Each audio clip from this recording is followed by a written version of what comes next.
महात्मा बुद्ध एक गांव में प्रवचन सुना रहे थे।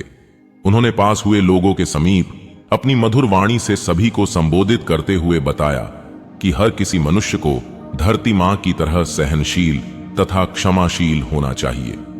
क्रोध मानव का ऐसा शत्रु है जो दूसरों को तो हानि पहुंचाएगा, साथ में खुद भी उससे नहीं बच पाएगा। इसलिए क्रोध, ईर्ष्या मानव की सबसे बड़े शत्रु है। सभा में सभी लोग शांति से उनकी बात को ध्यानपूर्वक सुन रहे थे। तभी वहां उस सभा में एक अति क्रोधी व्यक्ति भी उपस्थित था। वह पहले तो उनकी बात सुनता रहा, फिर वह अचानक महात्मा जी से क्रोधित होकर बोला। बोलते समय उसका आंखें खून के समान लाल हो रही थी। उसने बोला कि तुम ढोंगी हो, यहां बैठकर लोगों को बेवकूफ बना रहे हो। ये जो भी तुम कुछ कह रहे हो ना, इसको सचमुच करना बहुत मुश्किल है, समझे? तुम्हारी इन बातों का कोई मतलब नहीं है। यह सब बातें कोई मायने नहीं रखती असल जिंदगी में। कहानी सुनाना बंद करो धूर्त महात्मा, और जहां से आए हो वहीं चले जाओ।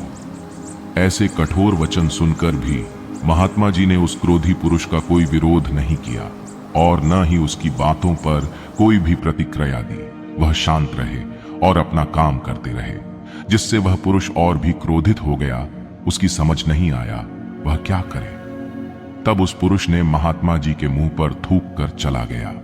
अगले दिन जब उस व्यक्ति का क्रोध शांत हुआ और उसे अपनी गलती का पछतावा हुआ, तब वह आत्मग्लानि में जलने लगा और फिर उसने सोचा कि उस महात्मा से मुझे माफी मांगनी चाहिए। वह महात्मा जी की खोज में उसी स्थान पर गया जहां महात्मा जी कल प्रवचन दे रहे थे। लेकिन महात्मा जी वहां कहां मिलने वाले थे? वह तो अपने शिष्यों के साथ अन्य किसी गांव की यात्रा पर निकल पड़े। वह पुरुष सब लोगों से महात्मा जी के बारे में पूछता उस स्थान पर पहुंच गया जहां की महात्मा जी प्रवचन कर रहे थे। तब उस पुरुष को महात्मा जी के शिष्यों ने उसे उनके पास जाने से रोका, लेकिन महात्मा जी ने अपने शिष्यों को आदेश दिया कि आने दे उस पुरुष को।